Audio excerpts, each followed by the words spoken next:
I was driving in my vehicle, and I was hit head on by another vehicle coming in the opposite direction.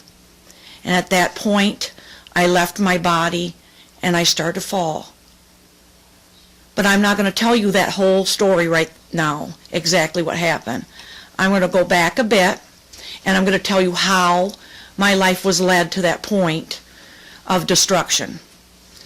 When I was a child, my parents were divorced when I was young, and I grew up with a mother that was an alcoholic, and she drank and left us alone quite a bit, didn't really love me, beat on me a lot, and told me I was worthless, and I didn't belong, and if it wasn't for me, she would have a man.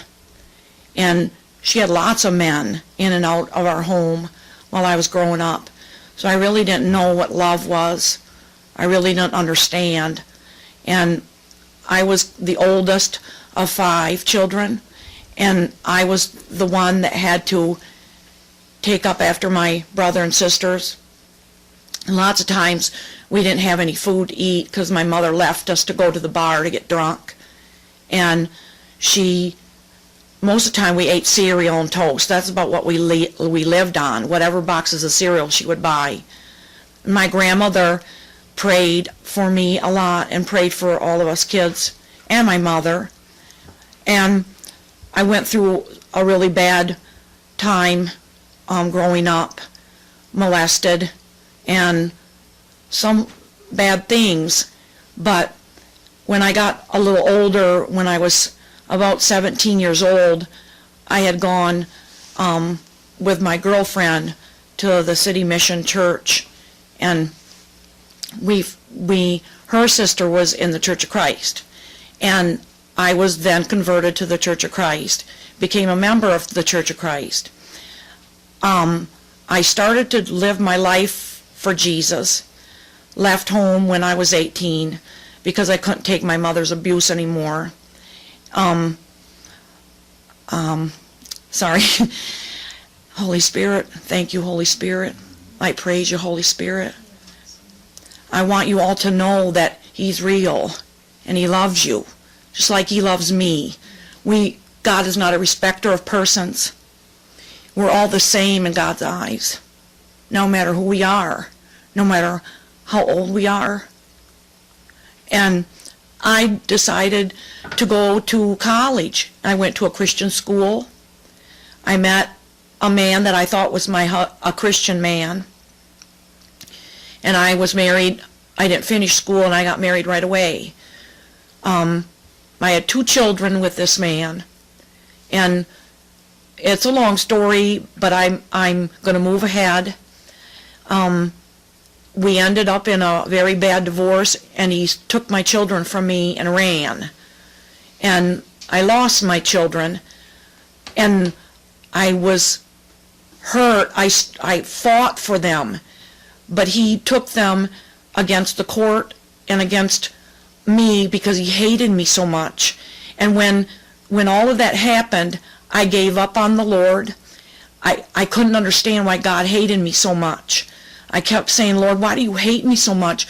What did I ever do to you? I got saved, and I've been trying to go to church and do the right things. And I tried to be a good wife and do the right things. And yet my husband had affairs, and he hurt me and abused me. And now he left and he took my children. I don't want to be a Christian no more. I don't want to live for you no more. So I totally started down a path of destruction in my life, and I didn't want nothing to do with God. I didn't want nothing to do with church. I was like, that's it. I threw my hands up. And at the time, I didn't realize that it wasn't God's fault. I started hanging out with the wrong crowds, started going out to the bars, became very promiscuous, just drank because I wanted my life to be numb. I wanted my mind to be numb because my children were gone and I didn't know what to do, and I wanted my children back and I couldn't get them back. And So I just drank more, and I experienced with some drugs. But I drank most of the time, and I worked 3 jobs, and I continued to go out and party on the weekends. As soon as I got paid, and I worked at the officers' open mess club on the Air Force Base. I served liquor, and I served food. But when I would get paid, right after I'd get out of that club, I would change my clothes, and I'd meet my girlfriends, and we'd go to another club where I'd drink all night. And I drove home drunk so many times that, and I didn't care. I didn't care about drinking and driving. But there was a night that my girlfriend and we had dates with some Marines, and we decided that I was going to meet her at her house. And before I go there, I'm going to back up a little bit because I would like to say something else.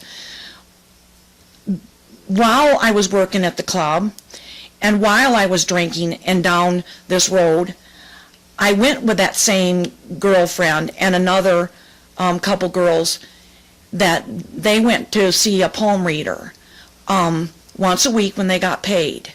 And she would do their cards for them and read their poems. They asked me to come along with them, and I said, I don't really want to go because I don't really believe in that. And they said, oh, come on, Deb, let's go. Let her do your cards for you, and she'll tell you what's going to happen. And I had dated a lot of different men, and I did kind of want a man in my life, a regular boyfriend. So I said, yeah, I'll go. And when I went into this place, it was dark, and this lady was really eerie. Over the years, though, I did experience with Ouija boards and lifted someone in the air, and I know that I opened the door for the devil to come in. That's a straight door to hell. Messing with Ouija boards and trying to lift someone in the air by praying spells over them is a door open to hell. And you don't want to go there. It's evil, and it's bad, and it's going to hurt you and take your life, and it's going to fill your life with darkness.